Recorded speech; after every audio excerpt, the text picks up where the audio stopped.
Hi friends, welcome to my channel history teacher SP. ഇന്ന് നമ്മൾ വന്നിരിക്കുന്നത് ഈ ഒരു ഹിസ്റ്റോറിക്കൽ ലൊക്കേഷൻ കാണാൻ വേണ്ടിയാണ്. ആഗ്രയിലാണുള്ളത്. ആഗ്രയിലെ ഏറ്റവും സിഗ്നിഫിക്കൻ്റ് ആയിട്ടുള്ള ലൊക്കേഷൻ ആണെങ്കിലും പല യാത്രികരും ഇങ്ങോട്ട് വരാറില്ല. നമുക്കിന്ന് അതിനെക്കുറിച്ച് കൂടുതൽ സംസാരിക്കാം. ആദ്യം തന്നെ ആ കാണുന്ന പ്ലേസിൽ നിന്നും നമ്മൾ 2 ടിക്കറ്റ് എടുത്തിട്ട് വേണം എൻ്റർ ചെയ്യാൻ. ഞാനും ഫ്രണ്ട് നബീലും ഉണ്ട്. Ice preparing there. അപ്പോൾ നമ്മൾ നമ്മുടെ യാത്ര ആരംഭിക്കുകയാണ്. And this is one of the greatest monument in Agra. ഇത് പലപ്പോഴും ആൾക്കാർ മിസ്സാക്കാറുണ്ട്. And this is none other than the Sikandra fort. Sikandra ഫോർട്ടിലോട്ടാണ് നമ്മൾ ഇന്ന് പോകുന്നത്. We can do more vlog today, so join with me guys. So Sikandra ഫോർട്ടിൻ്റെ അകത്തോടെയാണ് ഇപ്പോൾ നമ്മൾ നടന്നുകൊണ്ടിരിക്കുന്നത്. എൻട്രൻസിലോട്ട് എത്തിയിട്ടില്ല. ആൻഡ് മോസ്റ്റ് ഇമ്പോർട്ടൻ്റ്ലി ഇവിടെ നിങ്ങൾക്ക് ഗാർഡനിങ് കാണാൻ വേണ്ടി പറ്റും. മുഗൾസിൻ്റെ ഈ ഗാർഡനിങ്ങിനെ വിളിക്കുന്ന പേരാണ് ചാർബാഗ് മെത്തേഡ് ഓഫ് ആർക്കിടെക്ചർ, അല്ലെങ്കിൽ ഗാർഡനിങ് മെത്തേഡ് എന്ന് പറയുന്നത്. എന്താണ് ചാർബാഗ്, ഇതിൻ്റെ എൻട്രൻസും തുടങ്ങിയിട്ടുള്ള ആർക്കിടെക്ചറൽ ഫീച്ചേഴ്സൊക്കെ നമുക്ക് ഇന്നത്തെ ഒരു വീഡിയോയിലൂടെ ഡിസ്കസ് ചെയ്യാം. നിങ്ങൾ ഈ കണ്ടുകൊണ്ടിരിക്കുന്നതാണ് ഗാർഡനിങ് മെത്തേഡിൻ്റെ വൺ ഓഫ് ദി സൈഡ്. അപ്പോൾ ഇവിടെ നിങ്ങൾക്ക് കാണാൻ പറ്റും, വളരെ വിശാലമായിട്ടുള്ള ഗ്രൗണ്ടിലാണ് ഇത് ചെയ്തിരിക്കുന്നത്. അക്ബറിൻ്റെ പ്ലാനും അങ്ങനെ തന്നെയായിരുന്നു. അങ്ങനെ അക്ബർ താൻ മരിച്ചു കിടക്കുന്ന സമയത്ത് തനിക്ക് വേണ്ടിയിട്ടുള്ള ശവകുടീരം ഉണ്ടാകേണ്ട സ്ഥലം എന്ന രീതിയിലാണ് ഈ മോണുമെൻറ്റിൻ്റെ പണി കഴിപ്പിച്ചിട്ടുള്ളത്.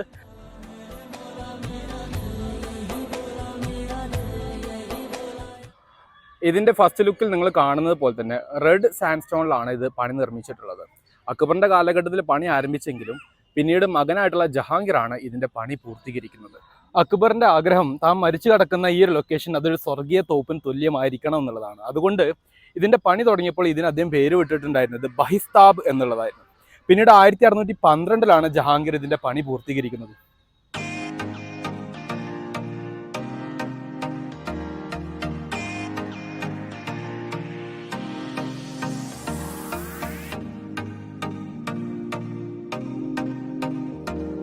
നിങ്ങളോട് ഞാൻ തുടക്കത്തിൽ തന്നെ സൂചിപ്പിച്ചതുപോലെ തന്നെ this is called a charbagh. 4 ഭാഗത്തും ഗാർഡനിങ് ഉള്ള ആർക്കിടെക്ചറൽ സ്റ്റൈലിനെയാണ് ചാർബാഗ് എന്ന് പറയാം. Basically it's a Persian architectural method. അത് മുഗൾസാണ് ഇന്ത്യയിലോട്ട് കൊണ്ടുവന്നത്. അങ്ങനെ നോക്കുമ്പോൾ നിങ്ങൾക്ക് വൺ ഓഫ് ദി ലാർജസ്റ്റ് ചാർബാഗായിട്ട് പറയാൻ പറ്റുന്ന ലൊക്കേഷൻ കൂടിയാണ് ഈ സിക്കന്ദരയിലെ അക്ബറിൻ്റെ ടൂംബ്.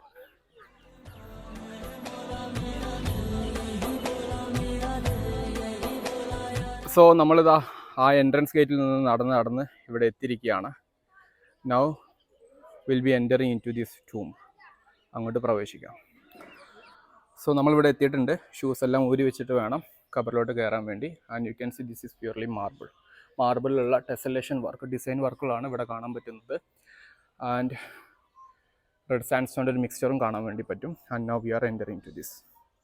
മൊബൈൽ ഫോൺ ഉള്ളിലോട്ട് കൂടുതൽ അലൗഡ് അല്ല.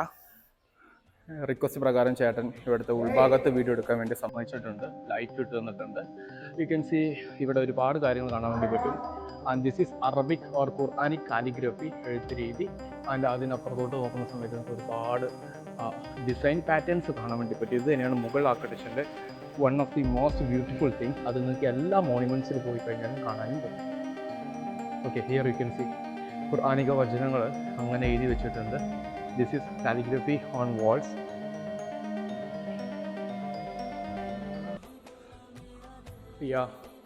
ഡിഫറെൻറ്റ് കളർ പാറ്റേൺസുള്ള ഡിസൈൻസ് ആണ് കാണാൻ പറ്റുന്നത്. എല്ലാം മുഗൾ കാലഘട്ടത്തിൽ ഉണ്ടാക്കിയതാണ്. ഞാൻ തുടക്കത്തിൽ സൂചിപ്പിച്ചതുപോലെ ഇതിൻ്റെ പണി ആരംഭിക്കുന്നത് അക്ബറിൻ്റെ നിർദ്ദേശപ്രകാരമാണെങ്കിലും 1612 സമയത്ത് മകൻ ജഹാംഗീറാണ് ഇതിൻ്റെ പണി പൂർത്തീകരിച്ചു കൊടുക്കുന്നത്. മകൻ്റെ സമയത്താണ് കൂടുതൽ മാർബിൾ അഡീഷൻസ് ഒക്കെ വരുന്നത്. അതായത് ജഹാംഗീറിൻ്റെ സമയത്താണ് കൂടുതൽ മാർബിൾ അഡീഷൻസ് വരുന്നത്. And this is the way to the tomb. ടൂംബിൻ്റെ അകത്തോട്ട്, ദർഗയുടെ ഖബറുള്ളിടത്തോട്ട് വീഡിയോ അലോഡ് അല്ല എന്ന് പറഞ്ഞിട്ടുണ്ട്. എന്നിരുന്നാൽ പോലും we can go till then. അതുവരെ നമുക്ക് പോകാം. ഇവിടെ നിങ്ങൾക്ക് എക്കോയിങ് ഉണ്ട്. വളരെ നല്ലൊരു എക്കോ ഇവിടെ അടിക്കുന്നുണ്ട്. ഉള്ളോട്ട് സഞ്ചരിക്കുകയാണ്. There you can see the tomb.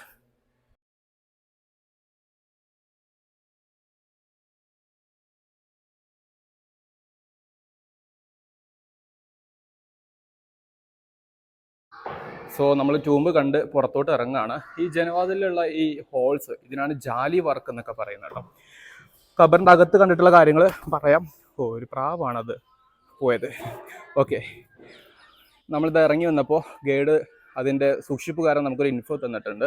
ഇവിടെ പുറത്ത് കാണുന്ന ഈ ഒരു ഖബർ അത് സഫ്രനീസ എന്ന് പറയുന്ന അക്ബറിൻ്റെ സഹോദരിയുടേതാണ്.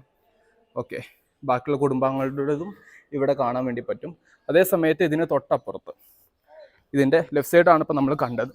അതിൻ്റെ റൈറ്റ് സൈഡിൽ അക്ബറിൻ്റെ മറ്റൊരു സഹോദരിയായിട്ടുണ്ടായിരുന്ന ആറാം ബാനു ബീഗം, അതുപോലെ അതിന് തൊട്ടപ്പുറത്തായിട്ടായിട്ട് അക്ബറിൻ്റെ വൺ ഓഫ് ദി വൈഫ്.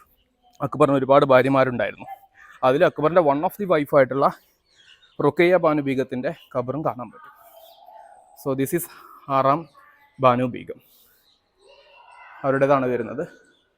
നിങ്ങൾ ഈ ആലങ്കാരികത ഒന്ന് കണ്ടുവെക്കുക. And at the same time this is Ruqaiya Banu, അക്ബറിൻ്റെ വൺ ഓഫ് ദി വൈഫാണ്. അക്ബറിന് ഒരുപാട് ഭാര്യമാരുണ്ട്. അതിൽ ഏറ്റവും പ്രധാനപ്പെട്ട ഭാര്യമാരിൽ ഒരാളാണ് റുഖയ്യ ബാനു. നബീൽ ഇത് കൃത്യമായിട്ട് അവിടെ നിന്ന് ഗൂഗിൾ ചെയ്ത് നോക്കുന്നുണ്ട് ആരാണ് എന്താണെന്നുള്ളത്. ഞാനാണെങ്കിൽ ഗൈഡിനോട് പോയിട്ട് ചോദിക്കുകയും ചെയ്തു. ആ ന്യൂറിക്കൻസി ഒരുപാട് ഡിസൈൻസ് ഒക്കെ കാണാൻ പറ്റുന്നുണ്ട് കേട്ടോ. ഇതാണ് മുഗൾ ആർക്കിടെക്ചറിൻ്റെ one of the most important feature. ഇതുകൊണ്ട് തന്നെയാണ് മുഗൾ ആർക്കിടെക്ചർ ഇന്നും ലോകത്തെ ഏറ്റവും പ്രധാനപ്പെട്ട വണ്ടേഴ്സായിട്ട് മാറി നിൽക്കുന്നത്. ഒരു ക്ലാരിറ്റിയോടെ തരാം.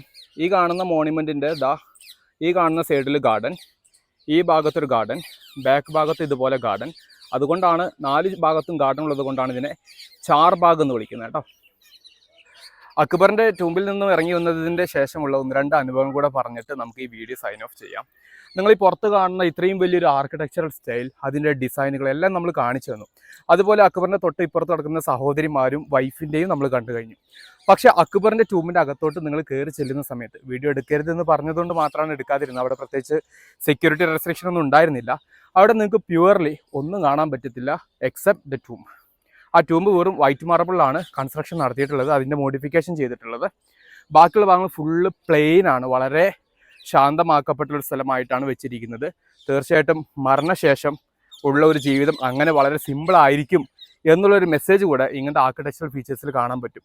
ഇത് ഇവിടെ നിന്നല്ല, പല മോണിമെൻറ്റിൽ ഇതേ ഫീച്ചർ നമുക്ക് കാണാനും പറ്റുന്നൊരു കാര്യമാണ്.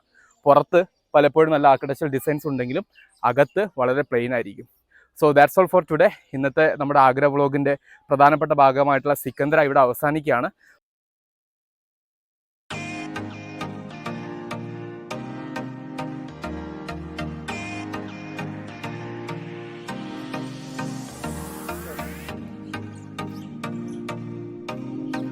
So we are leaving this place. നിങ്ങൾ അടുത്ത പ്രാവശ്യം ആഗ്ര വരുന്ന സമയത്ത് നിർബന്ധമായിട്ടും ഈ ഒരു ലൊക്കേഷൻ ഒന്ന് വിസിറ്റ് ചെയ്യുക. വളരെ കാം ആൻഡ് ക്വൈറ്റ് ആയിട്ടുള്ള ലൊക്കേഷനാണ്. ആഗ്ര കാണ്ടിൽ നിന്നും ആഗ്ര ഫോർട്ടിൽ നിന്നും ഏകദേശം 8 കിലോമീറ്റർ ഡിസ്റ്റൻസ് ആണ് വരുന്നത്. സോ നിങ്ങൾക്ക് ബസ് വഴി ഓട്ടോ വഴിയൊക്കെ വരാം. പക്ഷേ അതിന് കുറച്ച് റിസ്ക്കുകളുണ്ട്, കുറച്ച് കണക്ടിവിറ്റി ഇഷ്യൂ ഉണ്ട്. അപ്പോൾ അത് കൃത്യം അന്വേഷിച്ചിട്ട് വരാൻ വേണ്ടി ശ്രമിക്കാം കേട്ടോ. So see in the next video. Thank you. Signing off. Bye by.